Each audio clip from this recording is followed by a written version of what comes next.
What happens when one of the greatest companions of the Prophet, known for his deep knowledge and humility, refuses wealth offered by the Caliph himself, even on his deathbed? Why did Abdullah bin Masud, may God be pleased with him, choose poverty over comfort? And what secret advice did he leave behind for his daughters that Muslims still treasure today? Stay with me as we uncover the inspiring story of wisdom, humility, and unshakable faith that will leave you amazed until the very end. Assalamu alaikum and welcome. Today, I will tell you about the noble companion Abdullah bin Masud. May God be pleased with him. When the light of prophethood shone in Mecca and the seal of the prophets, Prophet Muhammad, peace be upon him, was sent, Abdullah bin Masud was still a young man.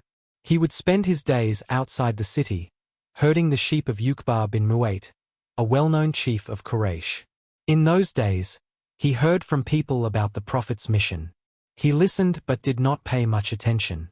He was young, carefree, and busy herding sheep far from the city. By night, when he returned, he was too tired and would sleep immediately. One day, while herding as usual, Abdullah saw two men approaching from the distance. They looked noble, but very tired and thirsty. Their lips were dry from the heat. One of them said, "Young man, can you give us some milk to drink?" Abdullah replied, "I cannot. These sheep are a trust with me. They are not mine." The men did not complain. One of them asked, "Do you have a young goat that does not yet give milk?" Abdullah found one and brought it. Then the man placed his hand on the goat, saying, "In the name of God." Suddenly, its udder filled with milk. He milked it into a vessel. Abdullah was amazed, unable to believe his own eyes. Both men drank to their fill, offered some to Abdullah, and then left. Abdullah kept wondering who they were. Later, he discovered that one was the messenger of God, Muhammad, peace be upon him, and the other was his close companion, Abu Bakr al-Siddiq, may God be pleased with him. That day, the idol worshippers of Mecca had harmed them greatly, and they had escaped far outside the city. Tired and thirsty, they had asked Abdullah for milk. When Abdullah realized who they were, his heart longed to meet the Prophet. He had already seen a miracle with his own eyes. Soon, he went to the Prophet, declared the testimony of faith, and accepted Islam. The Prophet, peace be upon him, remembered him from before. He was pleased with the honesty Abdullah had shown, refusing to give milk from the entrusted sheep. After embracing Islam, Abdullah asked, "O Messenger of God, allow me to spend my life in your service." The Prophet agreed. From that day, Abdullah bin Masud became one of the closest servants of the Messenger, staying by his side in both travel and residence. He carried the Prophet's miswak, his sandals, his staff, and brought him water for ablution. Always ready, always serving. From a young age, this constant companionship gave Abdullah deep knowledge of religion. He became one of the foremost reciters of the Quran. He loved the Quran so much that he would recite it often, while walking, sitting, or resting. From the first days of Islam, this love was alive in his heart. At that time in Mecca, Muslims would hide while reciting the Quran. No one dared to recite openly before the Quraysh chiefs. Once, some companions said, "Who has the courage to recite before them?" Abdullah replied, "I will." They warned him, "You have no clan in Mecca to protect you. Do not go." Abdullah said, "God is my protector." He went to their gathering, where they were enjoying poetry and amusement. He asked for permission to recite, and they agreed. Then, in a loud voice, he recited from the Quran. The Most Merciful taught the Quran. He created man. He taught him speech. The sun and the moon move by precise calculation. The stars and the trees prostrate. Quran 55:1-6. At first, they listened quietly, moved by its beauty. Then one of them realized it was the same Quran recited by Muhammad, peace be upon him. The chiefs became angry, and they beat Abdullah severely. Bleeding, he returned to his companions. They said, "We warned you." He replied, "Even so, I am happy today that I recited God's words before them." Years later, Abdullah migrated to Medina with the other Muslims. His love for the Quran remained strong throughout his life. Umar bin Khattab, may God be pleased with him, once narrated, "The Prophet, peace be upon him, and Abu Bakr were discussing a serious matter. I was nearby. Then we walked to the mosque, where we heard someone reciting beautifully in prayer. The Prophet stopped to listen. After a while, he said, 'Whoever wishes to recite the Quran as it was revealed, let him recite like Ibn Abd.' This was Abdullah bin Masud.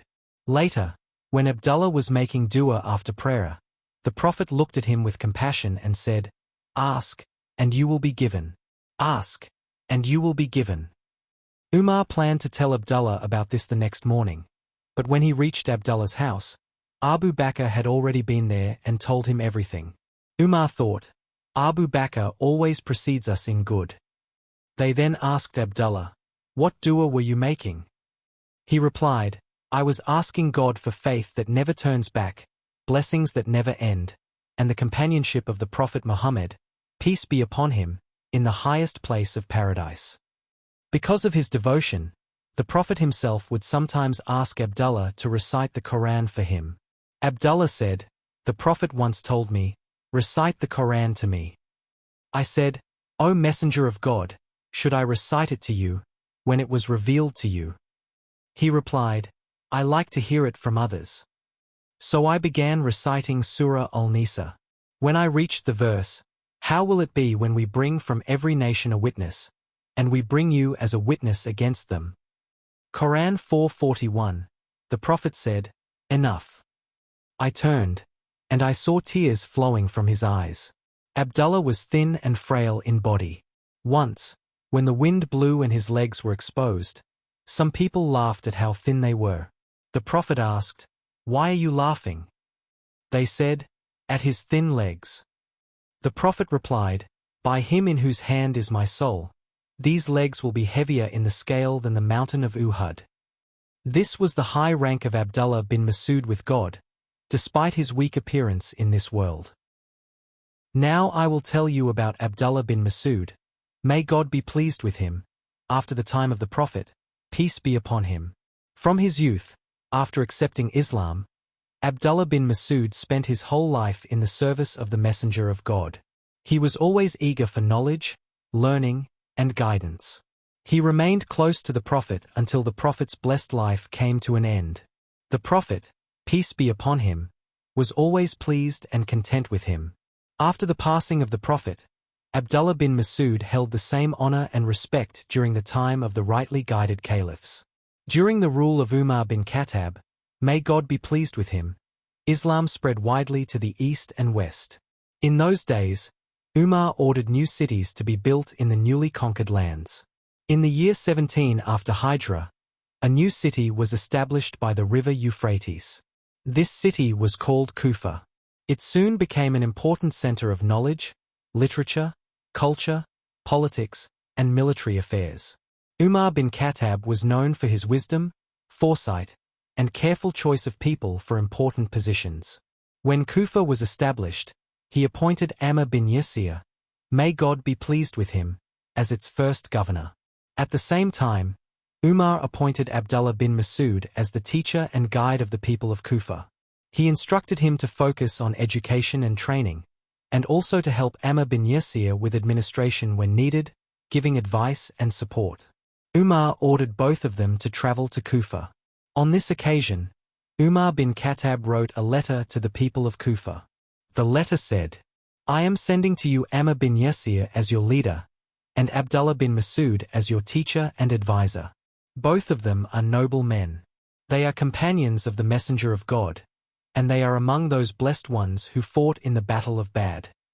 So both Amr bin Yasir and Abdullah bin Masud, may God be pleased with them, moved from Medina to Kufa. Amr served as governor, and Abdullah bin Masud devoted himself as the teacher and guide of the people. Now I will tell you about the humility of Abdullah bin Masud, may God be pleased with him. During his stay in Kufa, despite his high religious status and official position, he lived a very simple life. He preferred humility and modesty. While walking on the road, He liked to walk alone so that no show of honor or pride appeared. Once, as he was walking, some people joined him out of respect. He turned to them and asked, "Do you have any need from me?"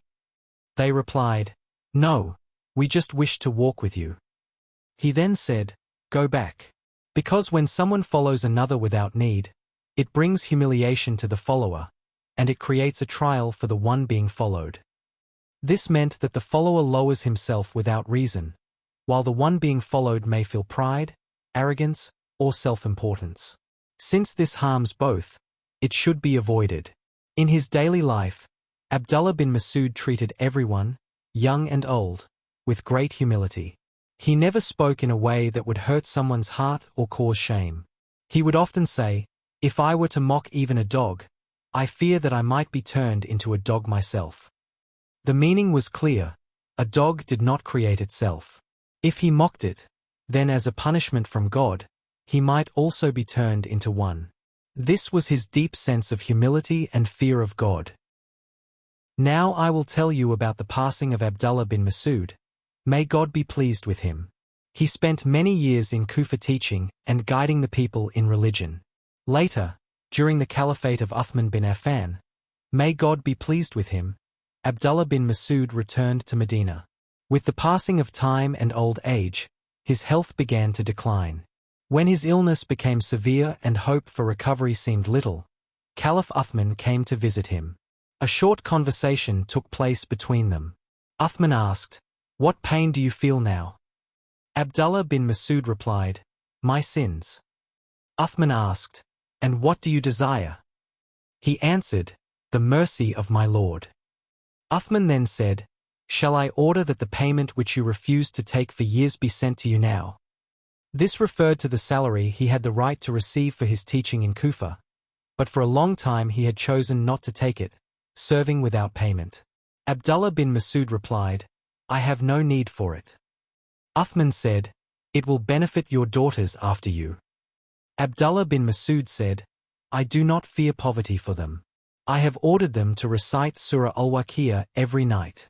I heard the Messenger of God, peace be upon him, say, whoever recites Surah Al-Waqiah every night will never face poverty." Hadith. This shows his great detachment from wealth and his trust in God. Even though the Caliph himself offered him money again and again, he refused. It also shows his unshakable faith in the words of the Prophet, peace be upon him. That is why, in his last days, he strongly advised his daughters to continue reciting Surah Al-Waqiah every night. In this way, he left a lasting guidance for all Muslims, as a protection from hardship and poverty. After a short illness, this noble companion of the Prophet, Abdullah bin Masud, may God be pleased with him, passed away in Medina in the year 32 after Hijrah, at about 60 years of age. Caliph Uthman bin Affan personally attended his funeral, led the prayer, and he was buried in the cemetery of Baqi in Medina. The life of Abdullah bin Masud, may God be pleased with him, is a shining example of knowledge, humility, faith, and trust in God. His devotion to the Prophet, peace be upon him, and his service to Islam remain an inspiration for all generations. May God allow us to follow in their footsteps and gather us with them in paradise.